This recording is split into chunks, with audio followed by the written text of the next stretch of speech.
I'm going to break this up into a couple different videos there so it's not completely overloading. But what we are looking at is the Senate Judicial Committee's hearing on the January 6th Capitol riot. This was live.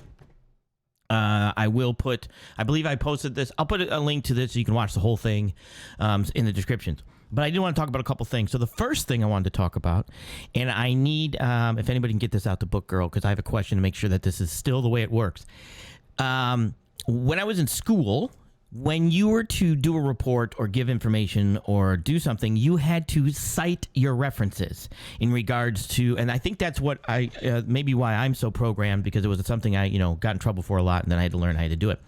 But you had to give where you got your information from. So if you're going to do a report, if you're going to say a statement, if you were going to give, information that you said, well, that's confirmed, that's true, that's real, that's this, then cite where you got that from.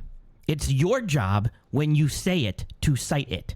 It's not my job to look it up. And I just seem that this is a repetitive thing where people are just spewing information and then they're telling you to go look it up. No. If you're going to state facts, if you're going to state information, if you're going to give intel, it's your job to present the references for that information. As a journalist, as a reporter, when you write articles, when you write things, you have to cite the references. And I think maybe that people need to start calling that out more, because it's starting to we're starting to look at a lot of fake news and a lot of damaging information when they just spew information and then they say, go look it up. So I think we need to start calling people out more, that instead of saying for them to say, go look it up, we need to say, no, that's not my job. It's your job to cite the reference. And I think that's still how things are done in school. And maybe that's something we need to get back to. And I think that's why when I run a lot of these stuff, I start dropping links into the chat. Okay, this is this article, this is this article, this is this article. Because that's how, that would be my referencing to citing my reference points and my information. If I were to be writing that, I'd have to list all that usually at the bottom of the page. And I'm pretty sure that's still the way it works. So that being said, we need to start calling those people out and forcing them to cite their information rather than just spew for the sake of spewing. And that's kind of how adults do things. All right, I want to play this for you real quick and just kind of I'm just going to break this down, but kind of listen to what he's saying. Thank you, Chairman Durbin, ranking member Grassley, members of the committee. I appreciate this opportunity to testify today about the work of the Department of Justice.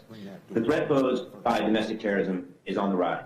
The number of FBI investigations over the past 2 years since March 2020 has more than doubled. Communities across the country have been the victims of acts of domestic terror and hate in recent years. In El Paso, 23 people, most of whom were Latino, were killed at a shopping center. In Pittsburgh, 11 worshipers were killed at their synagogue. In Alexandria, Virginia, a lone gunman wounded 4 people at a congressional baseball practice. And in Charleston, 9 people were killed by a white supremacist in their church. Last week, we marked the 1-year anniversary of the attack on the Capitol on January 6th. In the wake of that attack, the Department of Justice has undertaken an effort unprecedented in its scope and complexity to hold accountable all of those who engage in criminal acts. As the Attorney General testified or discussed last week, we have arrested and charged more than 725 individuals for their roles in that attack, including more than 325 defendants charged with felonies. We continue to methodically gather and review the evidence, and we will follow the facts wherever they lead. The attacks in recent years underscore the threat that domestic terrorism continues to pose to our citizens, to law enforcement officers, to public officials, and to our democratic institutions. Based on the assessment of the intelligence community, we face an elevated threat from domestic violent extremists. That is, individuals in the United States who seek to commit violent criminal acts in furtherance of domestic, social, or political goals. Domestic violent extremists are often motivated by a mix of ideologies and personal grievances. We've seen a growing threat from those who are motivated by racial animus, as well as those who ascribe to extremist, anti-government, and anti-authority ideologies. Anti-government, anti-authority ideologies, Q/Anon. At the same time, we remain vigilant to the persistent and dynamic threat from international terrorist groups such as ISIS and Al-Qaeda. They're now categorizing you as the same as ISIS and Al-Qaeda. As the Attorney General has observed, combating the threat of domestic terrorism has been a core mission for the Department of Justice since its founding more than 150 years ago, when the newly formed department pursued the KKK to protect the rights of Black Americans under the Constitution. Today, investigating and prosecuting domestic violent extremists is one of our top priorities. Top priority. On the front lines of this effort are our 94 United States Attorney's offices. These federal prosecutors work in close partnership with the FBI Joint Terrorism Task Forces, which have the lead in all terrorism investigations. At Main Justice, the National Security Division, which I lead, was created in 2006 to integrate the department's national security work across the country. In any case with a nexus to domestic terrorism, we provide support to manage, coordinate, and assist in those prosecutions. Within the National Security Division, we have a team of counterterrorism attorneys, all of whom are equipped to work on both domestic and international terrorism prosecutions. Both domestic and international. In addition, I've decided to establish a domestic terrorism unit to augment our existing approach. New domestic terrorism unit. I told you they would get the funding. They'd push for this. Now they've got the funding. He's setting a specific department for domestic terrorism. Now, what's he going to do? Bring in law enforcement officers? Bring in more boots on the ground? Train more people? What's it going to be? Let's find out. This group of dedicated attorneys will focus on the domestic terrorism threat. Attorneys.